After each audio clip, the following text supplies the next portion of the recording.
welcome. We're so excited to have you guys here. We're going to talk about tools to decrease anxiety in children.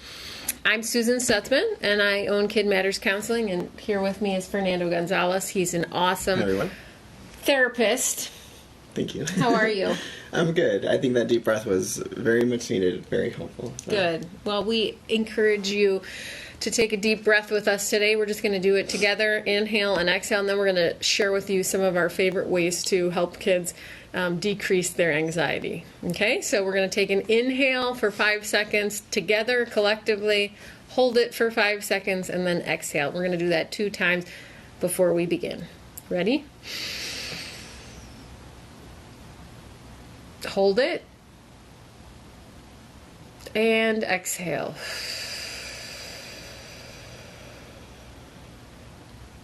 And one more time, inhale, hold it, and exhale.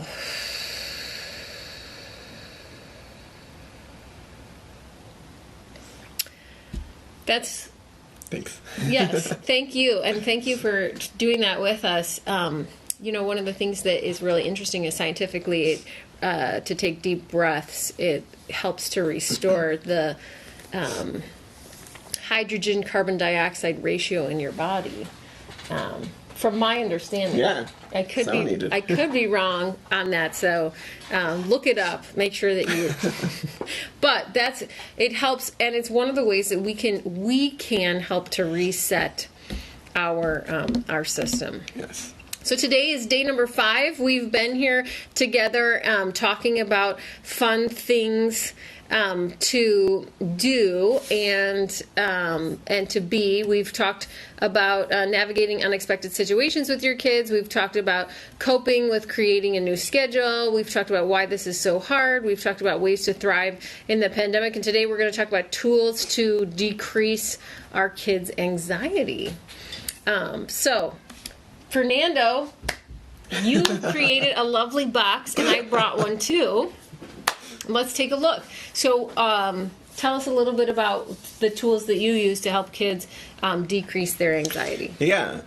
So there's a couple of different tools, but first I kind of like to set it up for kids so that they have an organized way to have all of their tools in one place.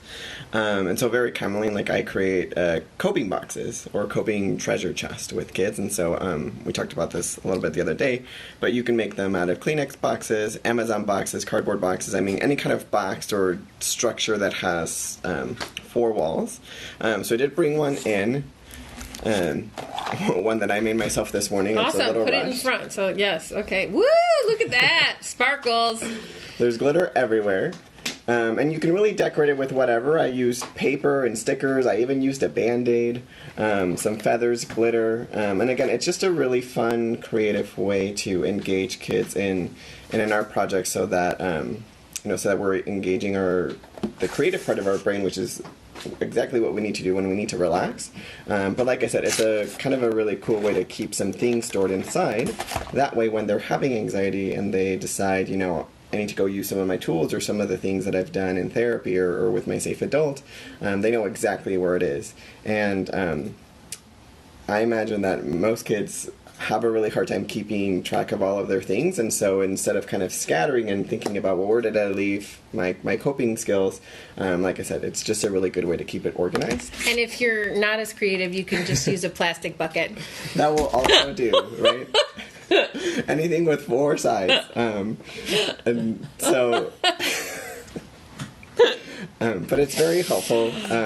Should I show what I have inside? Yes, please. So these are some great coping tools to decrease anxiety. And now I just want to name, and I know you know this and you'll talk about this a little bit, but that every child may need something a little bit different. Mm-hmm. So I like to explain to parents when I'm talking about making these types of boxes, and I would imagine you do too, that it's important to try different things, because sometimes you need different tools for different projects. So you don't need the same tools to fix your car as you need to paint a room. Yeah. But if you can do both, that's cool, but you're going to need 2 sets of tools. So for coping, you may need something different tools. Also, the other thing that I like to explain too is that you may not be able to fix your car, so you don't need those set of tools. But you may be able to paint a room or something, and so you do need those set of tools. And so just knowing what you're up against and then your options and choosing what you need. Yeah, absolutely.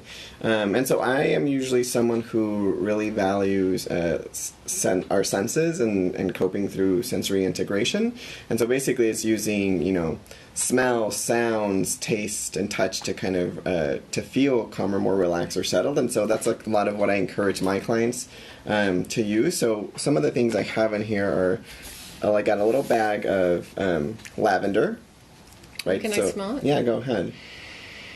So, that smells so nice. I just want to take a nap. Yeah. I really do. After this. This is a really great addition to taking deep breaths, right? I think sometimes it can be really hard to kind of really instruct someone in deep breath, and sometimes we need a little extra, and so this is just a really good way to make taking deep breaths for kids feel a little bit different and better and kind of just smell really good. And so people use all kind of things. You can use hot chocolate, you can use tea, you could use scented lotion, soap, whatever it is, but again, kind of you're taking a deep breath, so you're integrating the lungs, but you're also then adding your olfactory. Talking about senses. lotion, I'm going to lotion my hands. It's not scented. That's a great thing to care for yourself. Yeah, absolutely. So I've got some lavender.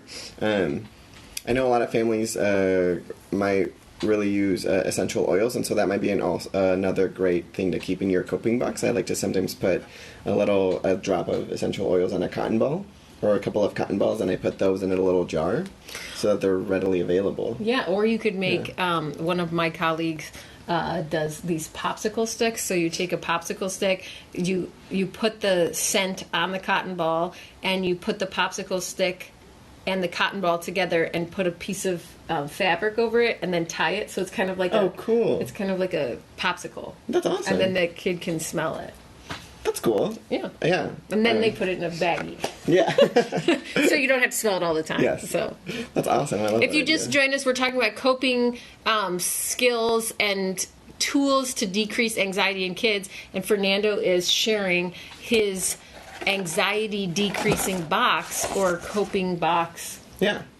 Whatever you want to call it. Cool down box. Cool down box. Chill box. The other thing I have in here is Play-Doh. Again, right, I was talking about how I really like to incorporate our senses, and one of our senses is tactile and mobility, and so I really like to make sure that kids have the opportunity to reach into their coping box and pull out something that they can actually manipulate with their hands, right? And Play-Doh is really good for squeezing, for stretching, and so you get a lot of, I think, really good movement. Let's test it out. Let's test it out. Bam. Squeezing, can press really hard. Yeah. And stretching. You can stretch it out. This is nice. I think it's because I just put lotion on my hands. And purple's a very calming color, I think. Yeah, I think so too. And the first 2 things are purple. There's a theme here. But again, it's got a lot of different textures. It's smooth. For some kids, it can be slippery. It's squeezable. It's stretchable. It's manipulatable. So you can kind of get in there with all your fingers. And one thing that I like to do is to have kids make faces with them. So like if you don't want to talk about your feelings, you can also make a face of how you're feeling today. So this is how I'm feeling being with Fernando. Thanks. That's awesome. But again, so I have something for our sense of smell and then for tactile. Awesome. If you're just joining us, just so you know, we're talking about tools to put together in a box to help kids create a sense of control over their anxiety or coping with their anxiety. And so we've talked about deep breath, lavender or scents. Yeah. We talked about Play-Doh. So we're talking about our different senses. Yeah, different senses.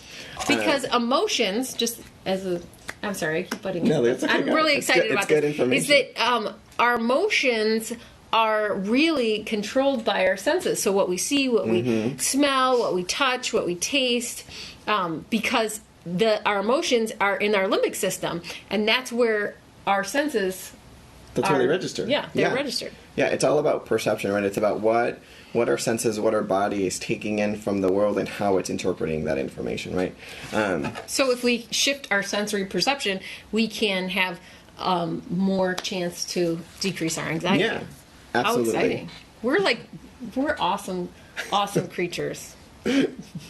Our bodies are pretty incredible. They are. Yeah. So the other thing I have does not fit in this box. So sometimes I like to call it a little coping box companion, depending on how you create it. But I like to make mindful jars or glitter jars. And they're super fun. I'm sure you've seen some of these around. They're super popular on Pinterest. And you can make these with any kind of water bottle. So it can be as small enough to fit in your child's coping box or as big to kind of be its little companion. Or depending on your kid's age, you can use ball jars too. Yeah, but totally. If you don't want to use glass, plastic water bottles are nice. Yeah, plastic, water, any shape and size, as long as it's clear so they can see it, right? So this is about engaging their eyes and engaging them visually. And so it's pretty simple. I made one, and all you have to do is shake it up, and it's very visually stunning. Kind of looks like a zebra. Yeah. That's green. It is. It's beautiful. Yeah, and so it's pretty simple, right? It engages children. They get to kind of just take a look, and again, you can incorporate all kinds of other things. If they get to shake it themselves, and they're again being mobile and active, kind of releasing some of that energy. They're engaging visually. You can add in a couple of deep breaths in here, like let's just take some deep breaths while we let the glitter settle down. And so again, I think a really fun, cool, useful tool to, again, engage multiple senses and also add in movement to coping. And I like to also, one of the ways that I like to use it is that I like to shake it up and have kids shake it up and talk a little bit about how sometimes our feelings get all shaken up and all over the place, and it's really hard. So now the bottle's clear, right? It's really hard to see through it. But if we take some deep breaths and use this as like a timer, we'll begin to be able to see through because our feelings will settle. And it's the way that our bodies work as well. If we begin to allow ourselves some time or space or a way to separate or change our senses, right, we can begin to see a little bit more clearly. So I can actually see Fernando through this bottle on the screen that's in front of me right now, which I couldn't a few minutes ago. Which I think is really, really cool and a really neat thing to help kids. Absolutely. And it's pretty simple, right? You need a bottle. I usually fill it about 3/4 of the way with warm water, a bunch of glitter. And the way I usually explain it to kids is I have them pick at least three different colors of glitter, because I say, in our minds there's a lot of things that are happening, right? They're creating feelings, so we designate a color for feelings. I say, in our minds we're creating thoughts or ideas, right? So we pick a color for thoughts, and then I say our mind is also experiencing sensations, right? Or I tell kids those are body signals, so those are the ways that our body is changing. That could be heat, so you might be sweating, right? Your heart rate beating really fast, your arms are shaking, right? So I have kids add 3 different kinds of glitter so that they know that this jar is representing all of the things and the power of their mind, and explain it in a similar way, right? Where we shake it up and it's really like, this is how your mind looks like when you're anxious. Everything is just moving so fast, and we really just need to take some time to let it settle. So again, kind of a really good way to teach them about what actually is going on in their bodies when they're feeling anxious. Yeah, I love it. And it's a really beautiful jar. It's not like an ugly toy. Yeah. So it could actually be like a coffee table. Yeah, absolutely. And I have clients who will come back and are like, let's make it again, because it's a fun craft to make. And I also recommend using small, tiny glitter, because that actually, it settles a lot slower, where if you use bigger glitter, it kind of goes down a little bit faster. So we want to kind of like make it so that it takes time to go down, so we expand a child's ability to tolerate being able to kind of like sit and take deep breaths and really just notice and be mindful. Yeah, You know? Yeah. And if you don't have, so it's water, vegetable glycerin, Oh, yeah. and I have something in my throat. Glitter. But if you don't have that, you can also use glitter glue. Have you ever used glitter glue and hot water? I've not, but you know what? I used clear glue today. Oh, cool. Yeah, and I always recommend using just about 2 to 5 drops of dish soap because it actually helps the glitter not to clump up. And so then you actually get this really pretty kind of like, Cool. whatever we want to describe this, versus the glitter clumping up into balls, and then you have like random balls of glitter flying around. And in case you need to wash your hands ever, you can open it up and glitter you up. Okay, so that you don't make this mistake, because I've made so many of these and I've learned from my mistakes, is I recommend sealing the top. Yeah, how do you do that? So I use cement glue. Wow. Yeah, because kids are always, well, one, it's glitter, and so kids are always interested in how do I open it up. Substitute for glycerin, clear Elmer's glue or glitter glue. Yeah. Glitter Elmer's glue. There's the glycerin. You can make it without glycerin or without glue, but then it's the swirling and the glitter actually won't. It'll sink just instantly. Yeah. So that's what the glycerin helps it to be a little bit slower. It's a little bit more viscous, so it takes time to go down. I like that word, viscous. Thank you. That's not a word I learned in kindergarten. Yeah, neither did I. I think I just learned it yesterday. Yes, but I use cement glue because like I said, I've learned a lot, and I have a lot of kids who will Open it up. Who will try to be like, this is so cool, what if I open it? And then my mind, I'm like, your parents gonna hate me if you get all this watery glitter on your carpet.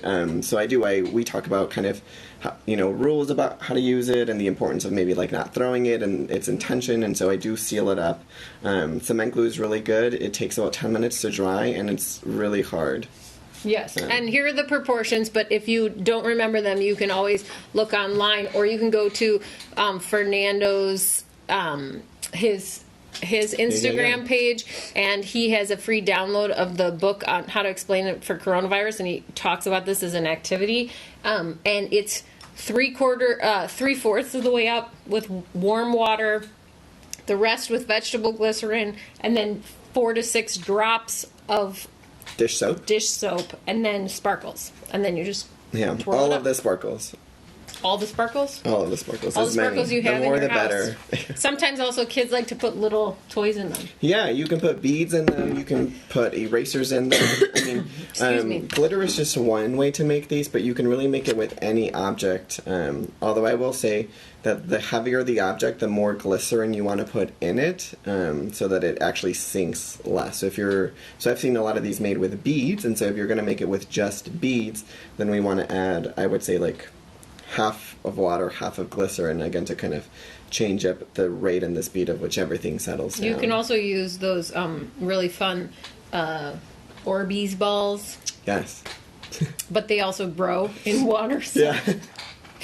it kind of, again, you have to find recipes and follow them because they actually are really helpful. Yeah, absolutely. But this recipe, again, is in Fernando's book on how to explain the coronavirus for kids, a kid's guide for coping. Yes, thank you.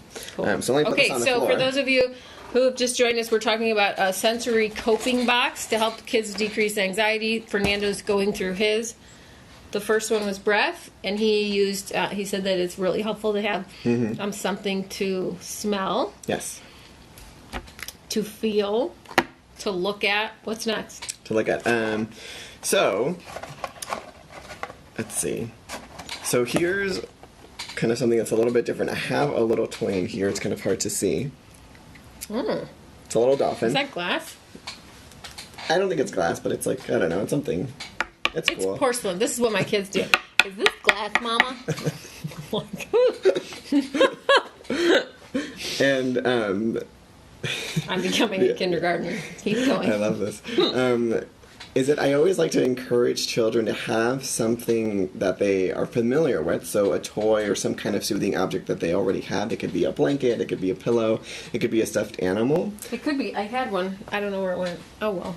Yeah. I had a stuffed animal I was going to show. And pet. Yeah, but anything that's already You could familiar also to pet them. the feather. That is true. And the Band-Aid. Oh, yes. But anything that's familiar to them is really helpful, just to, again, to kind of keep everything that they consider helpful or soothing or warm close together. I like to have kids kind of pick out a toy and then actually kind of imagine what it would be like if they and their toy could hang out with their anxiety. Wow. Yeah. Like befriend it? Yeah. Like, I mean, whatever that means, right? And so it could be, it's like if there are safe toys, a stuffed animal, right? Like a stuffed teddy bear, then what would it be like if their teddy bear kind of helped them out with their anxiety? Or what would the three of them do together? And so it's more about engaging their imagination. But at the same time, right, we have that physical object present, so there's kind of this extra stimulus that they're kind of actually using. Yeah, because we sometimes think of anxiety as being something bad, right? Yeah. But like anxiety at times is really helpful because it's alerting us that we need to get out of where we are because it's dangerous, or so we need to move or something. Yes. So maybe like finding out what anxiety needs or why it's showing up, and I love that. Yeah. It's kind of like a kid's version of taking your anxiety on a walk. Yeah. Like we talked about. Absolutely. And sometimes it could, I mean, If you missed that, we talked about it the first day on how to take your anxiety on a walk. Yes. Yeah. And, I've heard there's a lot of different kind of scenarios that could happen. A lot of kids are like, well, like, my safe toy is going to keep me safe from my anxiety, or it's going to tell it to go away. And so you really get to kind of, like I said, engage children with their imagination and kind of the different ways that they would like someone else to help them with their anxiety. They actually get to hold close to their heart and hold an object that's comforting for them. Nice. Yeah. I've never done that in a session, but I have had the kids make a worry bully or their feeling as a clay figure, and then take something, then create another clay figure that can talk to it. But I love that using something familiar, right? Yeah. And then having like this conversation. And I'm a Gestalt therapist mainly, so I like to think. I like to think more in like having conversations. Yeah. Kind of like that empty chair technique. But whatever. Okay, I digress. Like yelling at your mother. That's right. Next. Let's see. From what I have, I brought in some. So I usually use mindful cards. So I added a couple in here as I was walking down. People don't have this in their home, Fernando. They don't. Where are they going to get it? They don't. And did you write these too? I did not write these, but these are just two examples of something that you can do. There is a link to the fabulous videos. I don't know where they are. My husband put them up somewhere. We have them stored, and I would love to share them with you. Well, I don't know. Yeah, I'm sorry. My husband's not here right now, so I don't know where they are. We'll figure it out, and we'll get them up there. Yes, and I'll make sure, Nina, that you have them. Yeah. Nina and I are going to write a book someday. No, cool. She's joining us all the way from Brooklyn, New York City. Is she? Mm-hmm. Oh, She and I did awesome. Transforming the Experience-Based Brain together. Oh, cool. Yeah. Thanks for joining us. Yeah. She's also an SEP. Oh, okay. Somatic Experiencing Practitioner. Fernando's in his second year? Third year. Third year. Yeah. Cool. Nice to meet you. Yes, you probably don't have these at home, and but I grabbed them on here because they're super important. This one's called the body scan, and you can actually find this on Google just by typing in body scan. But again, it's just instructions on kind of checking in with each part of your body. And so it can be as simple as, and I think we talked about this a little before, but just kind of thinking about what does your head feel like right now? Right? What do your shoulders feel like right now? What does your heart feel like right now? Yeah. And so just taking, again, kind of like with the mindful jar, taking time to... Who makes these? Who makes those? I got them on Amazon. What are they called? They're called mindful cards for kids. Oh, cool. Yeah. And it comes with 100. Awesome. Fernando's going to put a picture of this in... Fernando will put a picture of this on his Instagram. Yes. That's a So great you idea. can see where he got these, because you can get lavender and Play-Doh almost anywhere, but not these. No. That's very true. Okay, what's next? Do you want to go? No, I want you to show me, because I brought so that we can show them how to make these. Oh, okay. The last thing I brought is a stress ball. Oh, did you bring some too? I brought them to show them how you can make Oh, different ones, but perfect. you talk about yours and then you're going to help me make one. Okay, cool. Here is a stress ball, and this looks like it's one balloon, but there's dear. actually two balloons. It's actually two balloons. Okay. I don't usually recommend this. This one's made out of water. Oh dear. Yeah. But that's because I didn't have anything else to fill it with when I made it. But it's actually really nice, and I'm keeping it for myself, so I know I won't pop it. But we can fill it with sand. We can fill it Yeah, so I with... have some sand here. Here, hold it while you're talking. Can you multitask? I can. Okay. We can fill it with sand. You can also fill it with... He already got coffee spilled on him today, so I thought I'd give him this. You hear that? Isn't that just so soothing?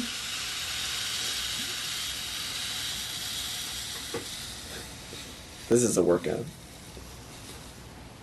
Okay, and here's what I like to do, is I like to get the sand all the way to the bottom. There we go.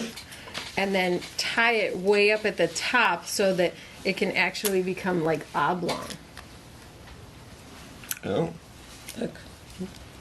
that's a new word I learned today. So, see, it's like that. So then it actually can be smushed like this. I love it, yeah. You can use And sand. listen to that. Doesn't that just sound so relaxing? It does. So it's feel and hear. Yeah. I love it. Tell us. Yeah. Yeah, but you can fill it with sand. And you can fill it with Orbeez. Those are pretty smushy. You can fill it with Play-Doh. rice, Play-Doh, with beans.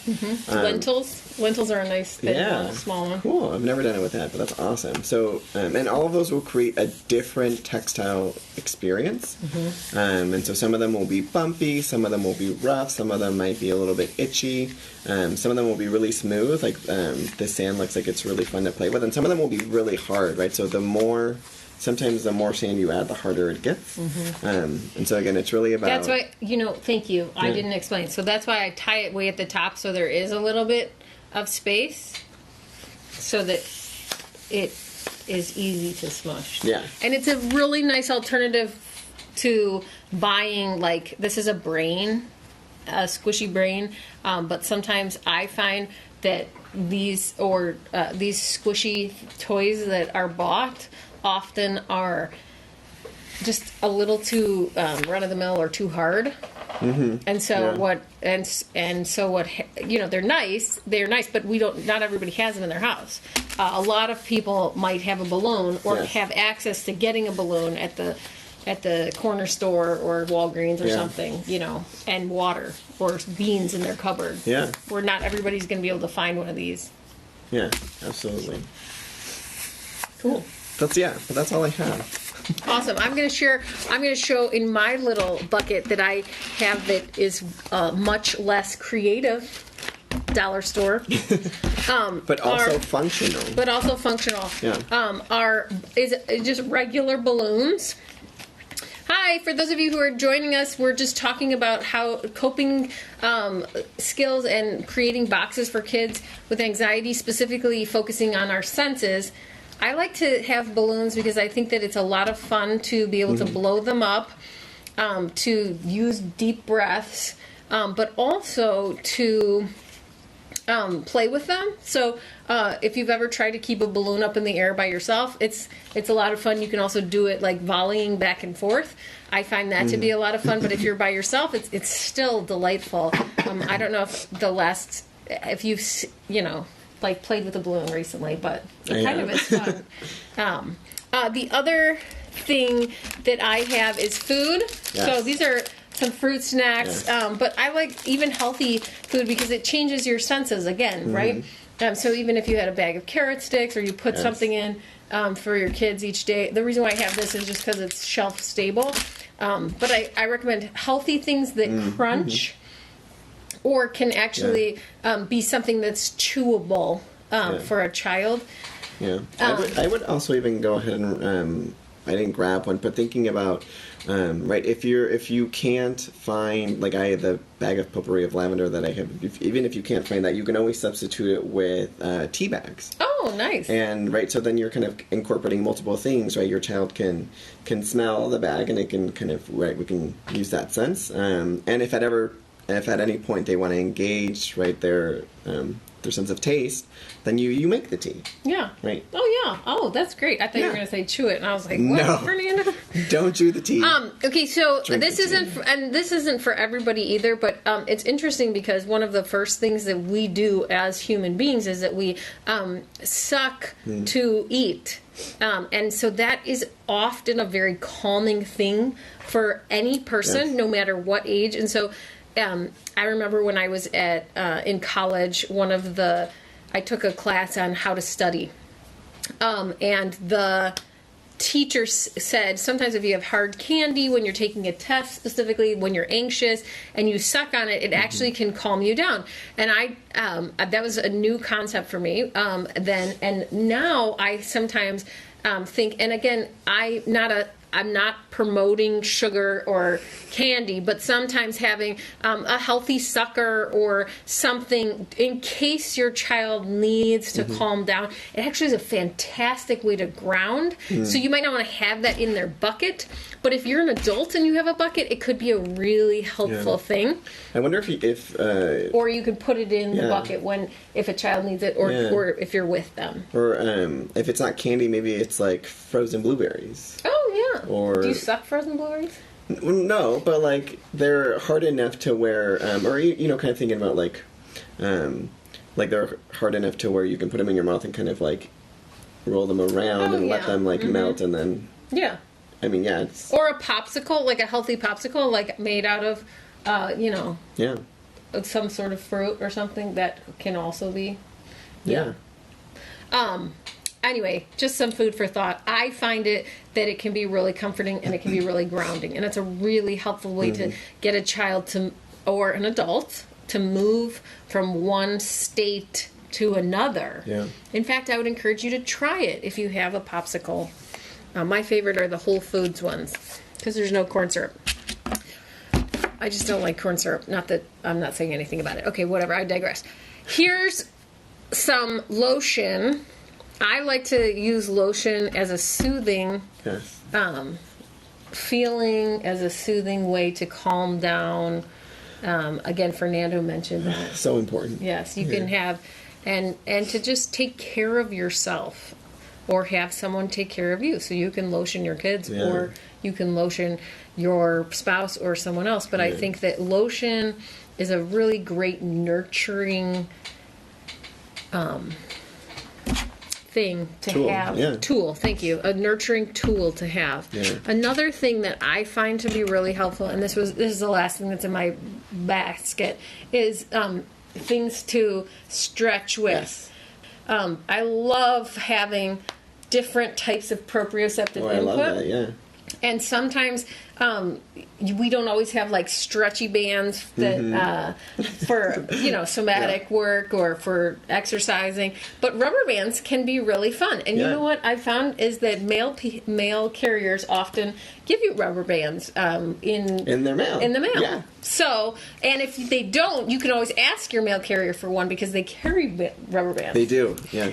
And Fernando's, I should know. Both his parents are mail carriers. So these are from the mail, and I have two of them, and they can be really powerful to help your child realize that they can begin to move their senses through Absolutely. So cool. I think like that. I just started thinking about what are the things that you can do if you don't have any of these items? Yes, right? and I'm sorry, you go ahead, but I'm just going to say also fruit and vegetables. I love that. Yeah, they're nature's prepackaged fruit, right? Like a banana or an Yes. orange, so that they stay for a few days if the kids, going to have this in the corner. But it works great. Awesome. I love it. Right, but if you don't have any of these things or they're not within reach, I would say don't be afraid to kind of to use yourself as your child's biggest comfort object. And so, I mean, I never underestimate the value in a really good deep hug, and patting someone's back, putting your hands on their shoulder, rubbing their arms, or kind of holding their hands. I mean, whatever. Or laying out a big blanket and wrapping them up like a burrito, and then holding them up, rocking or swinging them. Yes. Yeah, I think. I mean, it's just so natural for humans to be comforted by someone else, and if for whatever reason you can't get any of these items, or you don't have any of them in your home, or it's not accessible within reach.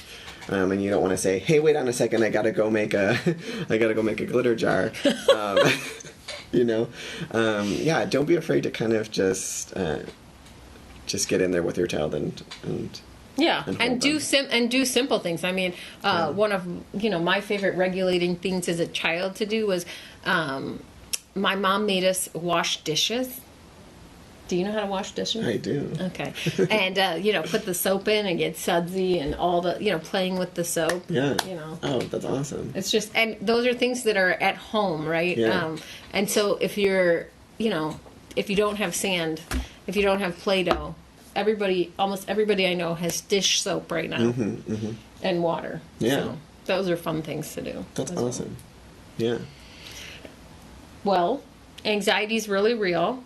And we have a lot of it these days. And as adults and kids alike, it's important to have tools to be able to help us to regulate. And we're so glad that you joined us today. I love that. Okay, excellent. Taking turns clapping a rhythm could be a really helpful thing as well. While singing, yeah. Yeah, while singing. There's so many different things. It's amazing. We're so glad and thankful that we could be here today and have you join us to talk a little bit about tools to decrease anxiety in kiddos and adults alike. And we just want to offer, if you need any more support, either more ideas or just someone to talk to, please don't hesitate to reach out to either myself or Fernando or any of the therapists at Kid Matters Counseling. We are here to help. You can go to kidmatterscounseling.com, check out our bios, and find our emails there, our email addresses there, or watch our videos. See, there's lots of different things, free resources that we have. And just so you know, mental health is considered an essential service. So our office is remaining open currently, and we are seeing clients in the office as well as virtually for online counseling. So if you need anything, any support or help, please let us know. If you're going stir crazy and you want to do some activities with your kiddos, I have a free 5-day challenge with lots and lots of ways to engage with your child. Fernando has written some books. Specifically, there's one that's free. It's a free download. If you look in our Kid Matters feed, you can find a way to get to his Instagram page and get that free download of a book on the coronavirus, A Kid's Guide to Coping. And we just want to be a resource to you. So if you need anything, let us know. We're going to figure out another schedule to hopefully be able to share with you. The 5 challenges are ongoing. So go there, look at it. It's awesome. My husband did all the filming. It's kind of cool, isn't it? They're great. I signed up for the 5 parent challenge, and I don't have any kids. That's awesome. But yeah, we are here to support you. So thank you so much for being with us live, and do reach out if you need anything else. We hope to see you guys next week. We'll post when we'll be on again. We may be doing it for another 5 days or a few days next week, but we'll let you know. So thank you. Thanks for Have a joining. great day and a great weekend. Stay safe.